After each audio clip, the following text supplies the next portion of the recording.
Welcome to video 2 of the pasta mesh tutorial. In the last one we made the pasta. In this one we're going to change the pasta. We did most of the important stuff in the last tutorial, but I think it's worthwhile to at least spend a little bit of time thinking about what these equations mean, how these equations manifest as geometry, and how these variables actually change the morphology of the pasta. And that's the reason that we added these Umax and Vmax outputs in this component in the last video, so that we can experiment with these variables more easily. So let's change some of these constants, like 2 and 0.1 and 7 and 35, to variables that we can put into this equation, or these equations. Our first two inputs can be Umax and Vmax. So I'll write Umax and Vmax. I'll go through and add these to all of these.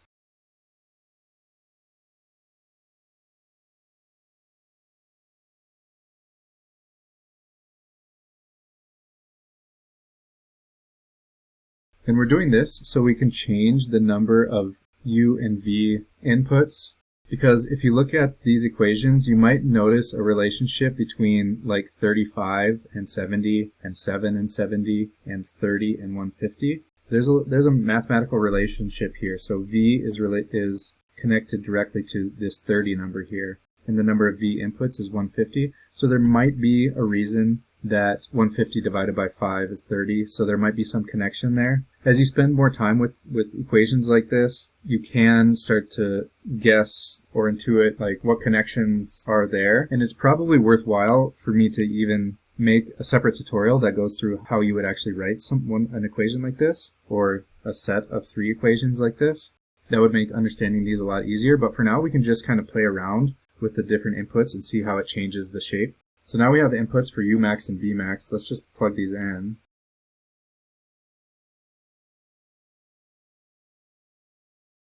And first I'm going to go through all of these equations and change this 35 to Umax divided by 2. So let's open this, grab 35, and I'll just change this to Umax divided by 2. And then I'm just going to copy this so we don't have to rewrite it every time. Control C. Okay, and that's not going to change anything because that's just getting replaced with the 35, since Umax is 70 divided by 2 is 35.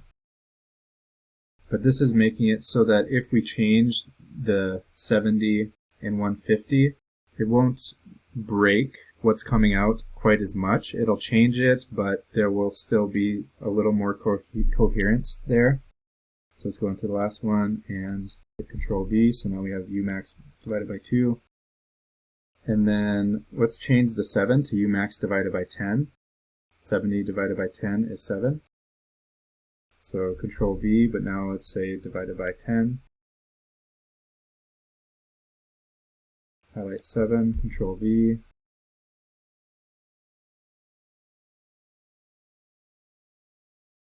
And we can change these 30s. You see V is directly influenced by this number 30.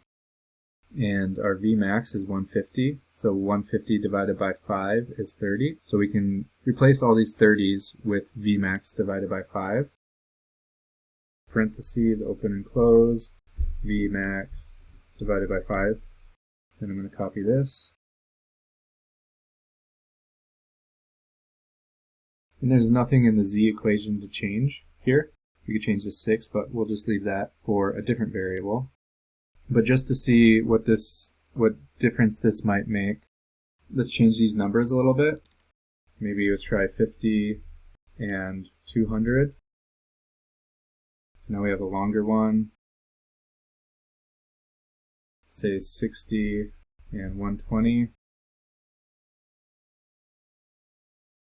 And it still kind of looks like a noodle, but just we're changing the shape a little bit. Next, let's go through and change all these 2's. The 2 times cosine, we'll change the 2 to an A, and then we can get a number slider to change that. And let's get a different one down here. So we'll call this AZ, because A is going to be different for Z. But we'll keep these two the same, because I think just guessing that these two equations, because they look more similar, there's more that you want to keep consistent between them. Not always the case, but let's assume that for now. Let's say 1 less than 20, and we'll just set it to 2 to start. This can be our A input. And copy this, and this will be our AZ.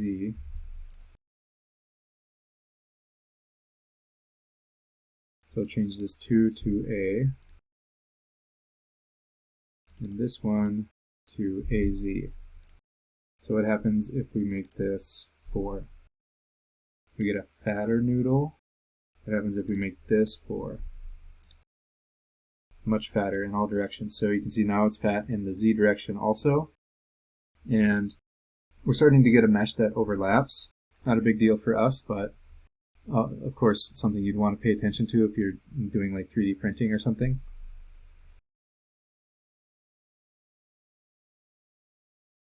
Okay, now let's change out the point 1. We'll call these B's.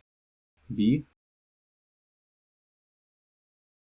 And this one will be different again. We'll just say BZ. Actually, let's get a different number slider. Because we're at point 1, let's say 0.01 is less than 0.3 or 0.6. We'll start at point 1. This can be B.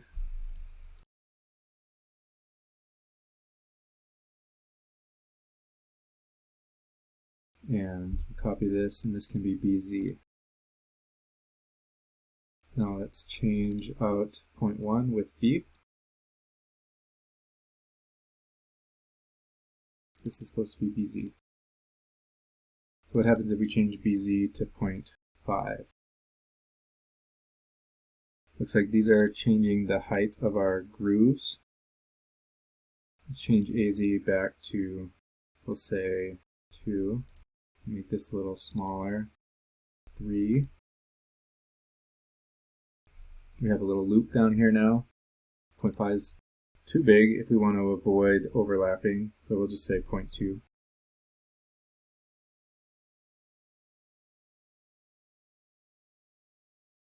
Anyway, you probably get the idea. Let's change one more thing though. Let's see what this 6 does down here. I'm just going to call this CZ. And let's get a number slider between 1 and 20. We'll start at 6, and let's change, after we plug this in, we'll change this 6 to CZ. Let's make it small, like 2. Okay, that stretches it out. Now we have a very tall noodle. Okay, that's it for this tutorial. I'll link to related tutorials that go through different ways to use this kind of method for creating surfaces and creating meshes. I'll probably make a tutorial that goes over how you might manually write one of these equations. And we're finishing up a tutorial right now that goes over genetic algorithms, using genetic algorithms to write different equations like this. That'll be an intro to genetic programming. So if you're comparing your typical genetic algorithm to genetic program, instead of thinking about how evolution might fine-tune specific parameters that optimize for certain functions, this is thinking about how evolution might fine-tune a set of processes or a set of instructions embodied in these equations. So these equations are sets of processes, sets of instructions, ways to design things. So this intro to genetic programming is peeking into the area of how do you optimize a set of instructions to achieve different functions. And of course, theoretically, you could use for different purposes, minimizing material use while optimizing strength, minimizing solar heat gain. If you're using in an architectural context, you can start to tie aesthetics to performance with structure and how it relates to radiation, wind, etc. Genetic programming is just one teeny tiny step closer to the way evolution actually works. It's a little bit closer conceptually, but still, of course, very far from the crazy, complex, layered, looped, and woven processes of evolution, but really fun and interesting to work with. Okay, thanks so much for watching, and we'll see you in the next one.